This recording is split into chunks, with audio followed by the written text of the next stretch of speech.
For a long time, science couldn't even comprehend what the importance of sleep was. But now there's so much scientific evidence that says that sleep really is what re-energizes our body cells. It clears out waste out of our brain and it organizes all that information that we assimilate. But it does so much more. And it does all that while we rest and we digest and we snooze. But it can't do any of that unless we give it the adequate amount of time to sleep. So do we really realize the potency of adequate sleep? In Psychology Today, I read an article that talked about the interrogation enhancements that had come about after the 9/11 terrorist attack. And one of them that they used and felt that it was the most humane was sleep deprivation. This is where detainees were kept awake up to 180 hours, usually standing in a stress position or with their arms above their head. Now, what happened was many of them would start to hallucinate after a prolonged time of not being able to sleep. And there's so many other things.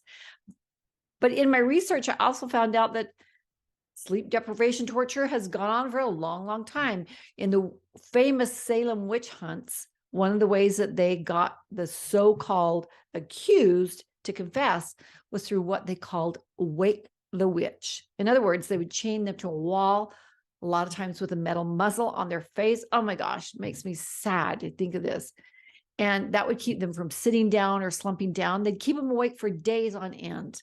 And at that state of exhaustion, they would agree to anything. Now, this show isn't about different kinds of torture, but sleep deprivation has some serious consequences on those detainees and those victims. So why do I bring this up? Well, when was the last time that you stayed up for 24 hours? Maybe because of projects you had to do. Maybe you were traveling. Maybe you had friends and you're having so much fun. Or maybe you're a caregiver or a shift worker or up with a sick child. Maybe you're one in the society that works many, many hours. Sometimes life circumstances require us to go with a little sleep. But sometimes we allow diversions to keep us awake longer in the night than we need to. And maybe we have a form of sleep apnea, or maybe you have a difficult time getting to sleep. So what are the costs? Sometimes we can't help it, but sometimes we are torturing our bodies. So today we're going to talk about what effect does sleep deprivation have on our body? What are those amazing things that sleep does? And we're actually going to confer with a leading expert on sleep via his famous book. And what are some things that we can do to make sure that we are taking advantage of probably one of the most important things that we can do for our brain and our body? Welcome to Your Brain on Sleep.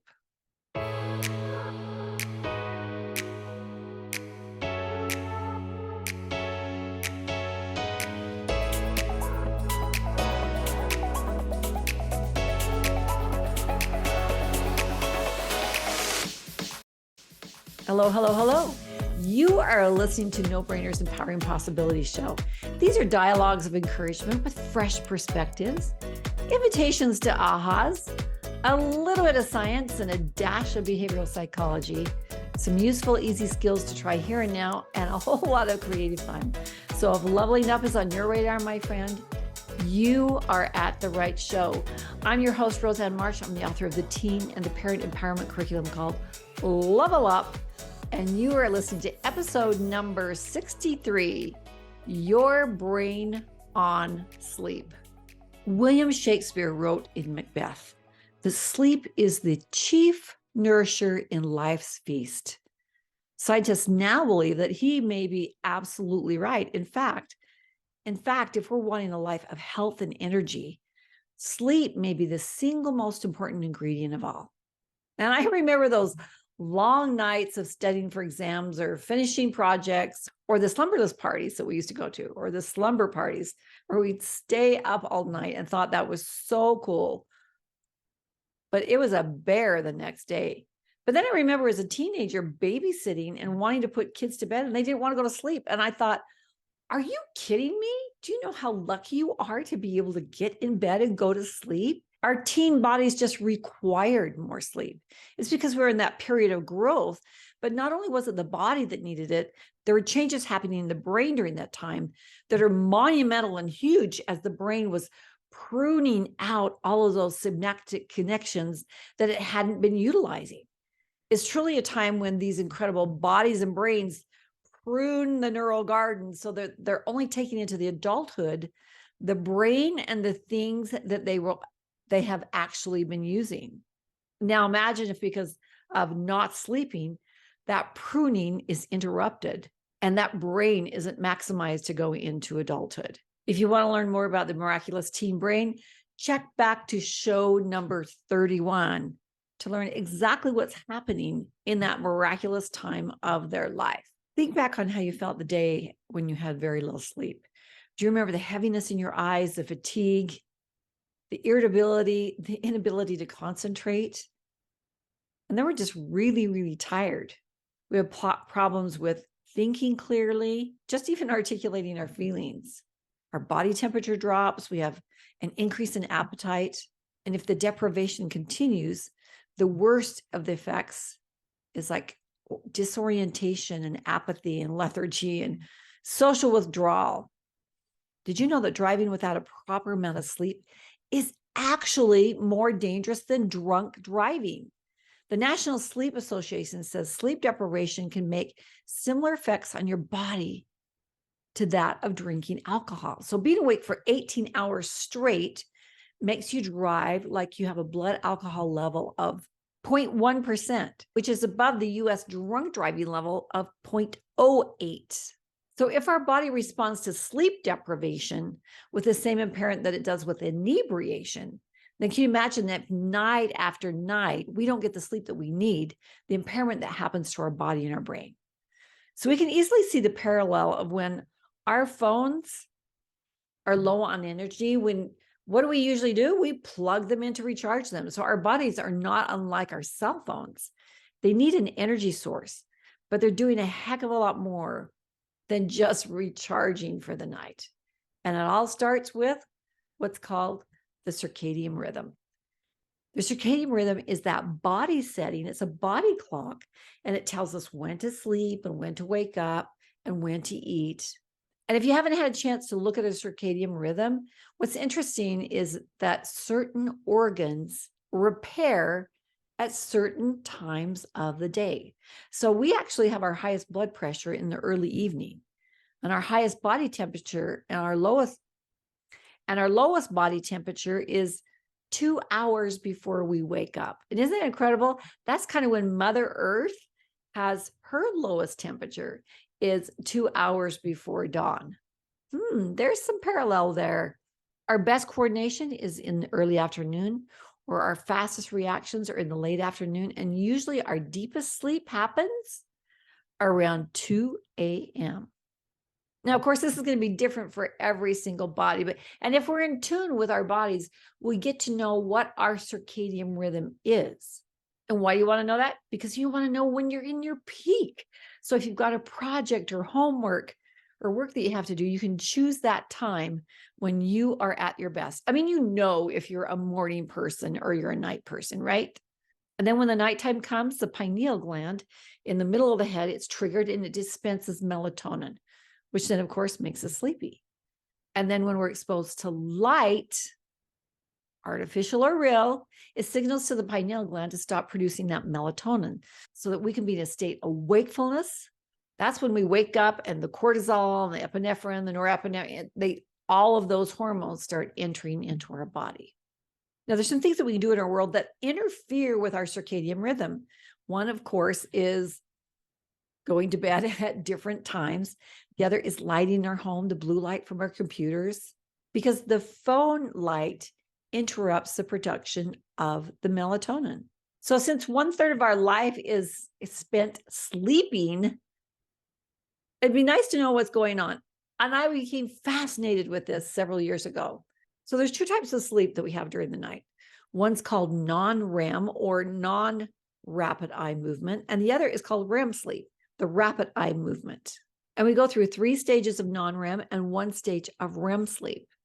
Now, this is what's incredible. We cycle through these 4 to 5 times during the night. And some of the richest sleep stages are at the end of that cycle. Now, if we don't sleep a lot that night, we're actually cutting off some of the cycling and some of the amazing benefits that happen from sleep. So here's the 4 stages. They're really incredible. Stage 1, this is when you're restless. You might recognize it because you start falling asleep and sudden jerk or jolt, and you're still kind of aware of what's going on, but your eye movements are starting to slow down. Your body temperature is starting to lower. Then we move into stage number 2. That's a light sleep stage. This is the regenerative sleep. Your upper airways relax. You can kind of tell when someone's in that because they start breathing a lot differently. There's no movement to the eyes. And this is a stage where there's just like rest and relaxation. Now, the third stage we move into is called deep sleep. And that's about 25% of our night. Now, this is the stage when the brain gets cleansed. I love learning about this one. Dr. Malcolm Niedergard, who is a professor of neurosurgery at the University of Rochester, says, it's like having a dishwasher in your head. They did a study with mice and they showed that fluid was being pumped into the brain, the nervous system, and then removing liquid at a rapid rate of change. So it was like washing and scrubbing everything out. It's truly like taking your car into a car wash and a repair shop every single night. And then that fourth stage, now this is the REM sleep, the rapid eye movement sleep. Really interesting stage because it's the dream state, or it's that state when the brain is active, but the body is paralyzed. Okay, that's kind of freaky, right? That's 25% of our night. And in this stage, the heart and the respiration increases as if you're awake, but the paralyzed body keeps you from acting out those dreams. Now there are, however, those people who walk in their sleep, and I'm wondering, how did they get around stage 1 paralyzation? Okay, that's for another show, right? But during REM sleep, we problem solve, we learn. So during this stage, the brain processes and it prepares to store all the day's information into that long-term storage. So if you've heard the saying, when you have a problem, you should sleep on it, because the brain starts making correlations and connections during this stage. Seriously, write down your questions and read them before you go to bed, and your brain is going to search for the answers while you sleep. Does that not put a golden ticket on the need for sleep? So when we miss out on REM sleep, researchers say that the body tries to make up for it the next day.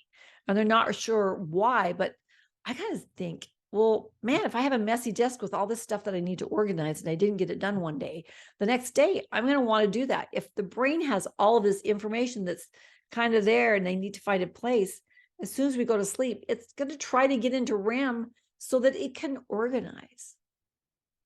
How incredible is that? And that only happens when we are in that deep REM sleep. Now, who knew that sleep did so much for this?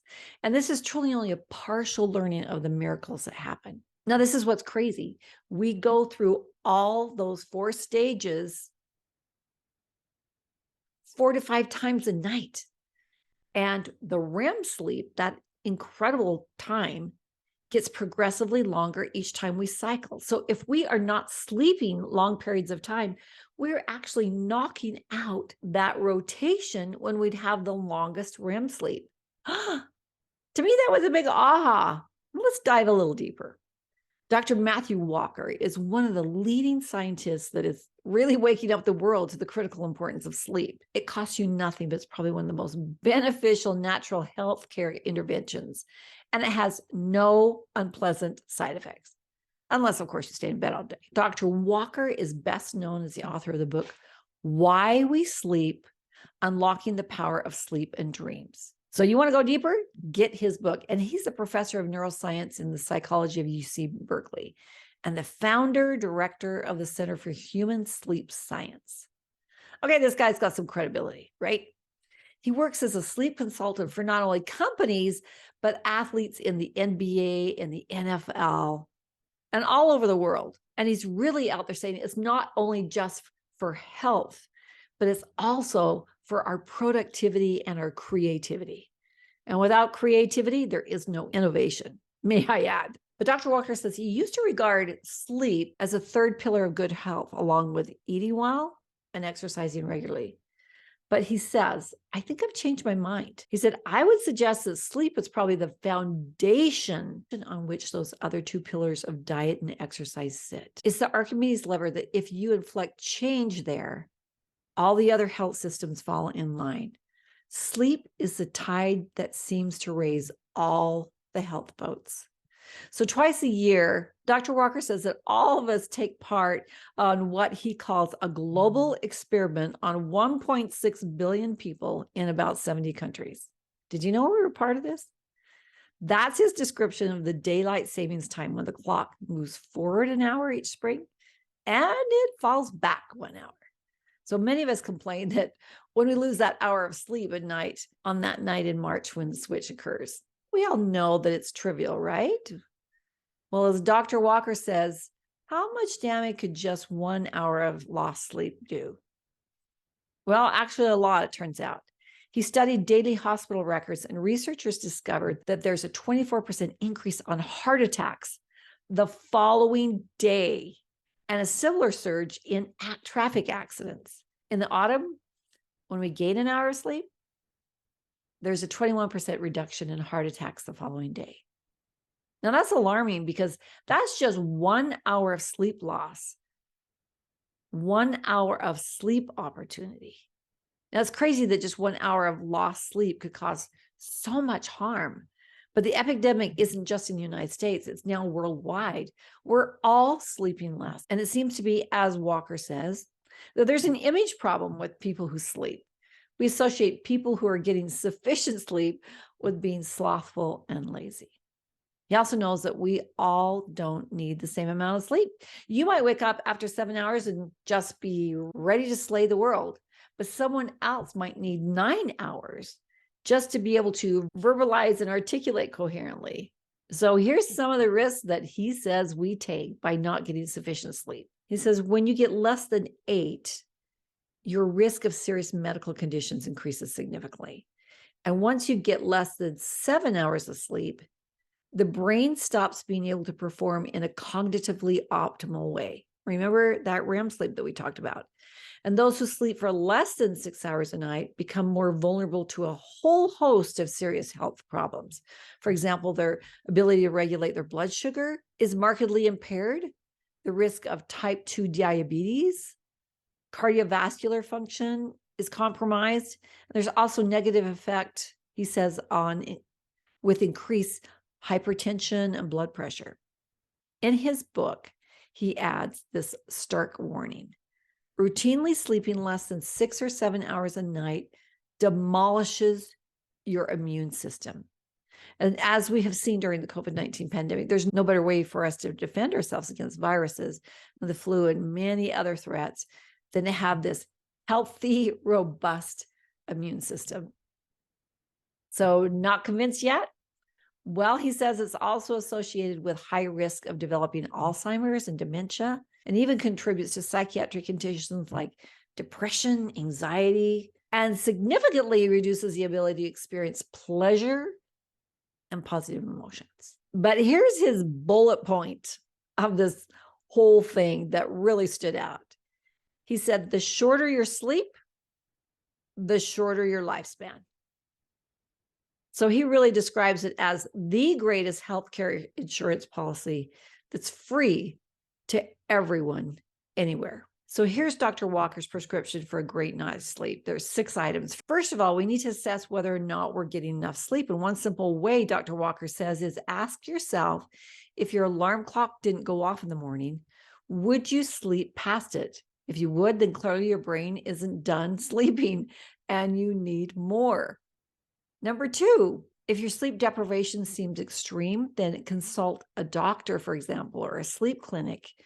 There could be things like severe insomnia or sleep apnea that they can help with, where your breathing is severely interrupted. Number 3 is set yourself a regular bedtime and wake up time. We are designed for regularity, explains Dr. Walker. And if we feed our brain regularly what it's really thriving and needing, our quality of sleep will improve. And then we will stay in lockstep with our biology. And when we fight against biology and those needs, we typically lose. And the way he says we know we've lost is when it results in disease and sickness. Number 4 is focus on giving yourself a long enough sleep opportunity each night. So Dr. Walker recommends that we set a bed alarm each night that tells us when we should go to bed. So he says he likes to have 7 hours of sleep. So he gives himself an 8.25-hour window. So he says, I'm a 10 p.m. to 6:30 kind of guy. And he said, there's going to be things or wake ups, he said, but if you are consistent with saying, okay, at 10 o'clock, I'm in bed, and then I wake up at 6:30, you know that you're giving yourself a fighting chance to sleep. Number 5, improve the quality of your sleep, not just the quantity. The best room, he said, is a cool room, 65 to 67 degrees Fahrenheit. And I'm going to add, cut off any of the light that would be streaming in. And if you're one that needs a fan or a white noise, add those things. And I think it's great when we can add a ritual to going to bed. Washing our face. I use breath work to calm the brain and the body and kind of signal, hey, we're going to bed. I have a routine that prepares my brain at night to be able to go to bed, to be able to go to sleep. It's one of the things that we teach in Level Up. I think preparing for bed can actually be something that we can look forward to. Now, his number 6 is put down your phone. He said one common sleeplessness cause is from technology. We're distracted, want to watch one more YouTube video or the next episode on Netflix.